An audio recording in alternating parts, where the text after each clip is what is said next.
ఈరోజు నువ్వు దేవునితో మాట్లాడే సమయం. ఆయన్ని స్తుతిస్తూ, ఆయన్ని ఆరాధన చేస్తూ, ఆయన్ను కొనియాడుతూ నీ బాధ, నీ కష్టం, నీ వ్యధ, నీ సంతోషం, నీ ఆనందం దేవునితో పంచుకునే సమయం ఇది. ఎవ్వరూ కూడా కళ్ళు తెరిచి చూడదు. కళ్ళు మూయండి, కళ్ళు మూయండి. దేవుని సన్నిధిలో ఉన్న నీవు తమాషాలు చూడొద్దు. దేవుని సన్నిధిలో ఉన్న నీవు యోఫ్తా వలె దేవుని సన్నిధిలో నీ సంగతంతా వివరించు. హన్నా వలె కన్నీరు కార్చు. ఈ క్షణములో దేవుడు నీ కోరికను సిద్ధింపచేస్తూ ఉన్నాడు. నీ మనస్సులో నెమ్మది లేదా? దేవుడు ఈ క్షణములో ఒక చక్కటి సంతోషకరమైన ఆనందాన్ని నీ హృదయంలో నింపబోతూ ఉన్నాడు. నువ్వు నేరుతరు, నీ నోటిలో నుండి స్తుతి ధ్వని వినపడాలి. ప్రభువా నీకు స్తోత్రమంటూ ఆయన్ని స్తుతించు. ప్రభువా నీకు స్తోత్రమంటూ ఆయన్ని స్తుతించు. ఇశ్రాయేలీయులు స్తుతించారు. ఎరుకో గోడలు కూలినా. ఈ రోజు నీ సమస్యలు ఎరుకో గోడల్లాగా ఉన్నాయా? నీ బాధలు ఎర్ర సముద్రం వలె అడ్డుగా ఉన్నాయా? ఈ రోజు అవన్నీ తొలగిపోవాలి. దేవుని సన్నిధిలో ఉన్న నీవు భయభక్తులు కలిగి ప్రభువా నీకు స్తోత్రమంటూ ఆయన్ని స్తుతించండి. ఆయన్ని స్తుతించు. ప్రభువా నీకు స్తోత్రం, స్తోత్రం, స్తోత్రం, స్తోత్రం అంటూ ఆయన్ని స్తుతించు. యేసయ్యా నీకు వేలాది స్తోత్రాలు తండ్రి. నీ ఉన్నతమైన గొప్ప నామాన్ని బట్టి నీకు వేలాది స్తోత్రాలు అంటూ ఆయన్ని కీర్తించు. ఆయన్ని ఆరాధన చేయి. నా హృదయం నీ ఆలయం, ఈ ఆలయంలో సింహాసనం. నా హృదయం నీ ఆలయం, ఈ ఆలయములో సింహాసనం. నా హృదయం ఈ ఆలయం, ఈ ఆలయములో సింహాసనం. సింహాసనముపై ఆసీనుడావై, సింహాసనముపై ఆసీనుడావై నన్ను పాలించే నా యేసురాజా, నన్ను పాలించే నా యేసురాజా, రాజుల రాజా నా యేసయ్యా. నా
యేసురాజా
ఆలయం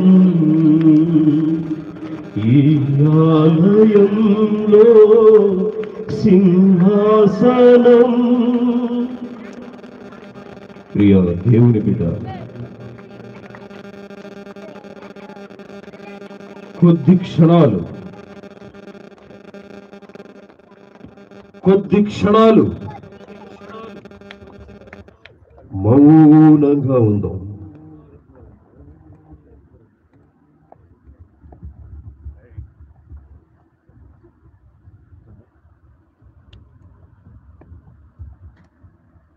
పరిశుద్ధాత్మ దేవుడు మన మధ్య సంచరిస్తూ ఉన్న సమయం ఇది. మౌనంగా నీ బాధ, నీ కష్టం, నీ హృదయంలో ఉన్న వ్యాధనంతా ఆయనతో చెప్పు. ఈ ఆఖరి దినాన దేవుడు నిన్ను దర్శించబోతూ ఉన్నాడు.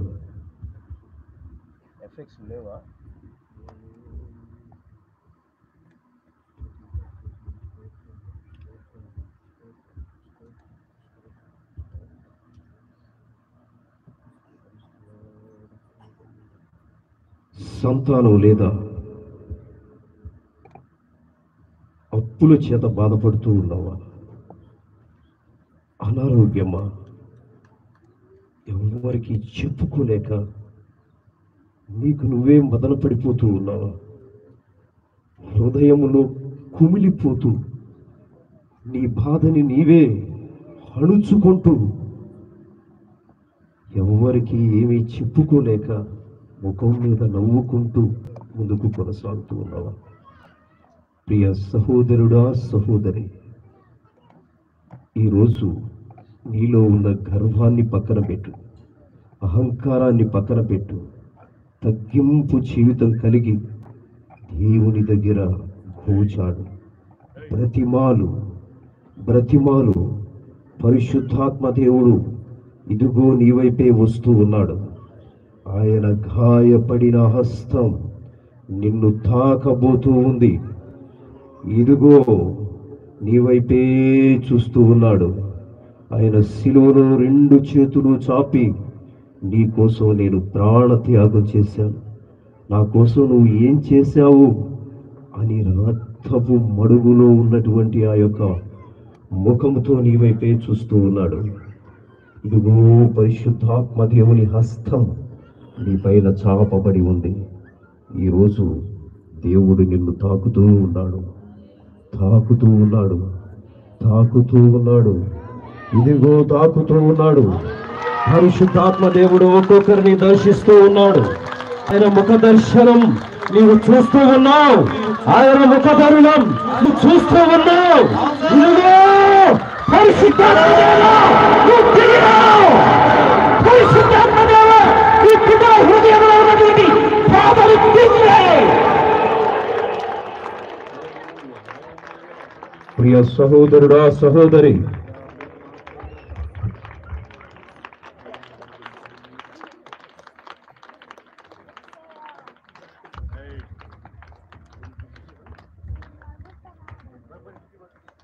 ఎందుకు ఇంకా మౌనంగా ఉంటూ ఉన్నావు? ఎందుకు నువ్వు రాయిలా ఉంటూ ఉన్నావు? ఎందుకు నీ నోరు తెరిచి దేవుని స్తుతించలేకపోతూ ఉన్నావు? ఒకవేళ సాతాను నీ నోరు మూయబడి ఇంకా మోగవాడిలాగా ఉన్నావేమో, మోగదానిలా ఉన్నావేమో. ఈరోజే నువ్వు దేవుణ్ణి స్తుతించు. ఈరోజే ప్రభువా నా నోటిని ముట్టు. ఈరోజు స్తుతించిన నీ స్తుతి వ్యర్థము కాదు. పరిశుద్ధాత్మ దేవుడు నిన్ను చూస్తూ ఉన్నాడు, నీ మనస్సును చూస్తూ ఉన్నాడు, నీ హృదయాన్ని చూస్తూ ఉన్నాడు. నా జీవితం నీకంకితం, ఈ సేవలోనే ఈ జీవితం, నా జీవితం నీకంకితం, ఈ సేవలోనే ఈ జీవితం, నా జీవితం నీకంకితం. దగ్గరగా అందరూ ఒకసారి దగ్గరగా ఈ జీవితం, నా జీవితం నీకంకితం, ఈ సేవలోనే ఈ జీవితం. దగ్గరగా పాడండి. నా జీవితం నీకంకితం, ఈ సేవలోనే ఈ జీవితం. దగ్గరగా నా జీవితం నీకంకితం, ఈ సేవలోనే ఈ జీవితం. నీవే నా మంచి కాపరివై, నీవే నా మంచి కాపరివై, నన్ను నడిపించే నా యేసు రాజా, నన్ను నడిపించే నా యేసు రాజా, రాజుల రాజా నా యేసయ్యా, రాజులానే నా రాజు నీవే, రాజుల రాజా నా యేసయ్యా, రాజులానే నా రాజు నీవే, నీవే నా నిరీక్షణ, నీవే నా సంరక్షణ, నీవే నా నిరీక్షణ,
ప్రియ సహోదరుడా సహోదరి, ప్రార్థన చేయబోయే ముందు నీకు నువ్వుగా దేవునితో మాట్లాడు. నోరు తెరిచి నీ బాధను ఆయనతో చెప్పు, నీ కష్టాన్ని ఆయనతో చెప్పు. ఈ క్షణంలో దేవుడు నిన్ను ముట్టబోతూ ఉన్నాడు. దేవుడు నిన్ను స్వస్థపరచబోతూ ఉన్నాడు. నీ అనారోగ్యాన్ని తీసివేయబోతూ ఉన్నాడు. దేవుడు నిన్ను బలపరచబోతూ ఉన్నాడు. పరిశుద్ధాత్మ శక్తి చేత నిన్ను నింపబోతూ ఉన్నాడు. రెండంతల ఆత్మ నీకు దేవుడు ఇవ్వబోతూ ఉన్నాడు. కనుక నీలో ఉన్న బాధని, నీలో ఉన్న కష్టాన్ని, నీలో ఉన్నటువంటి వ్యధ, అది ఎటువంటి సమస్యలైనా తీర్చడానికి సమర్థుడు మా యేసయ్య, మన యేసయ్య. ప్రార్థన చేసుకో, ప్రార్థన చేసుకో, ప్రార్థన చేసుకో. ఇంకా మౌనంగా ఉండి నీ మనోనేత్రాలను తెరిచి, నీ నోటిని, నీ నాలుకను తెరిచి, ప్రభువా నా పరిస్థితిని ఈరోజు ఒక ప్రత్యేకమైన మాటల ద్వారా నన్ను బలపరచు ప్రభువా. అలాగే నా మనస్సులో బాధిది, నా మనస్సులో ఉన్న కష్టం, నీ బిడ్డలు నీ మాట వినడం లేదా, నీ భర్త మారలేదా, నీ కుటుంబంలో శోధనలా, అత్తమామల వల్ల సమస్యలా, ఏమిటి నీ సమస్య? అది ఎటువంటి సమస్య అయినా సరే ఈరోజు దేవుని దగ్గర నీ హృదయాన్ని విప్పు. ఆయన పాదాల దగ్గర నీ ఉన్నామని గుర్తెరిగి దేవుని దగ్గర నీ హృదయాన్ని విప్పి ప్రార్థన చేసుకో, ప్రార్థన చేసుకో, ప్రార్థన చేద్దాం. ప్రేమ స్వరూపి, నీ ఉన్నతమైన ప్రశస్తమైన గొప్ప నామాన్ని బట్టి నీకు స్తోత్రాలు ప్రభువా. నీ బిడ్డలు హృదయాన్ని విప్పారు నాయనా. యేసయ్యా, ఆ హృదయంలో ఉన్నటువంటి బాధను నేనైతే పై రూపాలను చూస్తాం, నీవైతే హృదయాంతరంగాన్ని ఎరిగిన దేవుడు. నీ బిడ్డలు కన్నీరు కారుస్తూ ఉన్నారు నాయనా. నీ బిడ్డలు హృదయం వికారంగా ఉంది తండ్రి. ఆనందంగా మీరు మార్చండి ప్రభువుని స్తోత్రాలు. ఈ ఆఖరు